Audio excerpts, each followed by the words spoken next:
Hello, मैं हूं अफ़सा और आप सब देख रहे हैं मूडी कुक सैड। आज हम बनाएंगे रेस्टोरेंट स्टाइल मैक्रोनी, जो कि बहुत ही मज़े की बनती है। ये वेजिटेबल मैक्रोनी है। आप इसको देख सकते हैं कि इसका कलर कितना अच्छा है। दिल कर रहा है ना कि अभी से खा लें।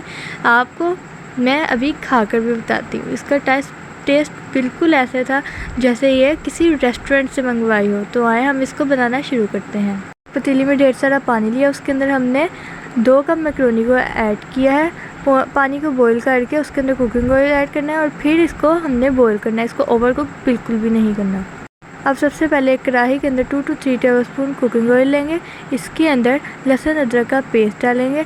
इसको भी हमने ब्राउन बिल्कुल भी नहीं करना है, इसको कुक बिल्कुल भी नहीं करना है। इसको बिल्कुल हल्की आग पर पकाना है। आप देख सकते हैं कि इसको हमने कलर चेंज होने नहीं दे रहे, तो हमने इसको बिल्कुल हल्की सी आग पर पकाना है, बिल्कुल लाइट ताकि इसकी खुशबू आ जाए। अब हमने इसके अंदर डालनी है 1 प्याली गाजर को हमने पहले इसलिए ऐड किया ताकि गाजर हमारी पक जाए, क्योंकि गाजर को पकने में टाइम लगता है। तो आप देख सकते हैं हम इसको पका रहे हैं और आपने ये सारा काम बिल्कुल आहिस्ता आग पर करना है, क्योंकि आपकी अगर आग तेज़ होगी तो आपकी सब्ज़ियाँ गल कर सीधा हो जाएंगी और ये बिल्कुल भी खाने में मज़े की नहीं लगेगी और देखने में भी। हमने 1 प्याली बंद गोभी की ली है, उसको हमने मिक्स किया, और 1 प्याली ही हमने शिमला मिर्च की ली है। आपका काम जो है इसको हमने सबसे अच्छी तरीके से करना है। इसकी मेन थिंग ये है कि इसकी कटिंग, सब्ज़ियों की कटिंग, आपने सब्ज़ियों की कटिंग अच्छे तरीके से करनी है। इसके अंदर हमने 1 चम्मच ब्लैक पेपर और 1 चम्मच नमक डाला है। आप चाहें तो नमक को ज़्यादा और कम दोनों कर सकते हैं। अब हम इसको हल्की आग पर पकाएंगे। आपने इसको ओवर कुक बिल्कुल भी नहीं करना। अब हम इसके अंदर 1 चम्मच सोया सॉस और 1 ही चम्मच इसके अंदर सिरके को ऐड करेंगे और इसको अच्छी तरह से पकाएंगे। और इसके अंदर थोड़ा सा चिली सॉस भी ऐड करेंगे, जो कि 2 चम्मच है। अब हम इसको अच्छी तरह से पकाएंगे। इसके अंदर थोड़ा सा पानी डालेंगे ताकि हमारी वेजिटेबल्स कच्ची भी ना रहें, और इनको हमने ओवर कुक भी नहीं करना।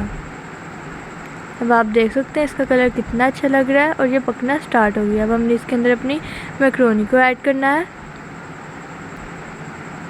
अब हमने इसके अंदर मैक्रोनी ऐड कर दी है। अब हम इसको मिक्स करेंगे। अब इसके अंदर हम डालेंगे शुगर। 1 चम्मच हमने पिसी हुई चीनी का डाला है। आप चाहें तो इसको ऐसे भी डाल सकते हैं। अब हमने इसके अंदर 1 छोटी प्याली केचप का डाला है, और मुझे इसके अंदर नमक थोड़ा कम लग रहा था, इस वजह से मैंने इसके अंदर थोड़ा सा नमक भी ऐड कर दिया है। अब आप देख तो सकते हैं कि कितना अच्छा कलर आया है और बिल्कुल ये रेस्टोरेंट स्टाइल जैसी मैक्रोनी बनकर तैयार है। अगर आपको हमारी वीडियो अच्छी लगे तो इसको लाइक करें और चैनल को सब्सक्राइब करें। Thank you. अब आप देखें कि कितना अच्छा लग रहा है, और बेल आइकन का बटन दबाना बिल्कुल भी मत भूलें। तो ये रही हमारी अच्छी सी और खूबसूरत सी मैक्रोनी। आप भी बनाएं और कमेंट्स में हमें ज़रूर बताएं कि आपको कैसी लगी।